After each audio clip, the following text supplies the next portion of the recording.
வணக்கம். இந்த முத்திரை பார்த்தோம் அப்படின்னா எல்லோருக்கும் தெரியும். அதாவது சின் முத்திரை அப்படின்னு சொல்லுவாங்க. நம்மளுடைய ஞானத்தின் அடையாளமான முத்திரை அப்படிங்கிறது இந்த முத்திரை. என்ன இந்து சமயத்திலையும் பார்த்தோம் அப்படின்னா ஆன்மாவையும் மனதையும் கட்டுப்படுத்தக்கூடிய முக்கியமான ஒரு விஷயம் அப்படின்னா தியானம் அப்படிங்கிறது. இந்த தியானத்துல முக்கிய பங்கு ஆற்றக்கூடியது இந்த ஞானத்தின் அடையாளமான சின்முத்திரை அப்படிங்கிறது. அது மட்டுமல்லாது இந்த நம்மளுடைய இந்து சமயத்துல மும்மலங்கள் அப்படின்னு சொல்லப்படுது. என்ன மும்மலங்கள் அப்படின்னா ஆசை, கண்மம், மாயை. என்ன இந்த மும்மலங்களையும் எவர் ஒருவர் கிடைக்கிறாரோ அவர் இறைவனை சென்று அடைகிறார் என்று அர்த்தம். என்ன அப்படின்னா இந்த விரல் அப்படிங்கிறது உயிர். என்ன கட்டை விரல் அப்படிங்கிறது இறைவன். என்ன இந்த உலகத்துல இறைவனுக்கு பெயர் பதி என்று அர்த்தம், தலைவன் அப்படின்னு அர்த்தம்.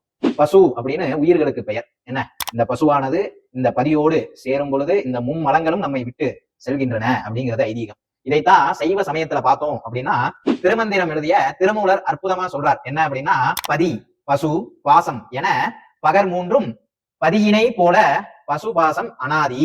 பதியினை சென்று அணுகா பசுபாசம் பதி அணுகில் பசுபாசம் நில்லாவே என்று திருமூலர் அற்புதமா சொல்றார். அதாவது இறைவனை தொடர்பு கொள்கின்ற அன்பும் உயிரும் எப்பொழுதும் இறைவன் வழியையே அற்புதமாக சேரும் அப்படிங்கிறது இந்த மந்திரத்தினுடைய பொருள். இந்த மனித மனம் அப்படிங்கிறது ஒரு குரங்கு போன்றது, மாறிக்கொண்டே இருக்கும், தாவிக்கொண்டே இருக்கும். என்ன இந்த ஆசை முடிந்தது அப்படின்னா அடுத்த ஆசை. என்ன இன்று ஒருவர் சைக்கிள்ல போவார், சைக்கிள்ல போறவர் பார்த்தோம் அப்படின்னா நாளைக்கு மோட்டார் சைக்கிள் வாங்கணும்னு பார்ப்பார், மோட்டார் சைக்கிள்ல போறவர் அடுத்து கார் வாங்கணும்னு பார்ப்பார். என்ன அப்படி இருக்கும் பொழுது ஆனா கடைசியில பார்த்தோம் அப்படின்னா சைக்கிள் இருக்கும் போதே நம்ம நிம்மதியா இருந்தோமே, இக்கரைக்கு அக்கறையே பச்சையே அப்படின்னு நம்மளுடைய மனம் தோன்றும். அது கேட்டார் போல ஆசை தவறல்ல, என்ன பேராசை தவறு என்கிறது நம்மளுடைய இந்து சமயம். அதனாலே அனைத்து அன்பர்களும் ஆசையை கட்டுப்படுத்தக்கூடிய சின் முத்திரையை பயன்படுத்தி தியானம் யோகாசனம் செய்து தங்களுடைய வாழ்க்கையிலே உடல் ஆரோக்கியத்திற்கும் இப்பொழுதெல்லாம் மருத்துவர்கள் பாத்தீங்கன்னா யோகா பண்ணுங்க, தியானம் பண்ணுங்க, பிராணாயாமம் பண்ணுங்க அப்படின்னு தான் சொல்றாங்க. அதுக்கேற்றார் போல மக்கள் அனைவரும் இந்த பயிற்சிகளை மேற்கொண்டு தங்களுடைய வாழ்விலே நன்மை அடைய வேண்டுமாறு கேட்டுக்கொண்டு விடைபெறுகிறேன். நன்றி, வணக்கம்.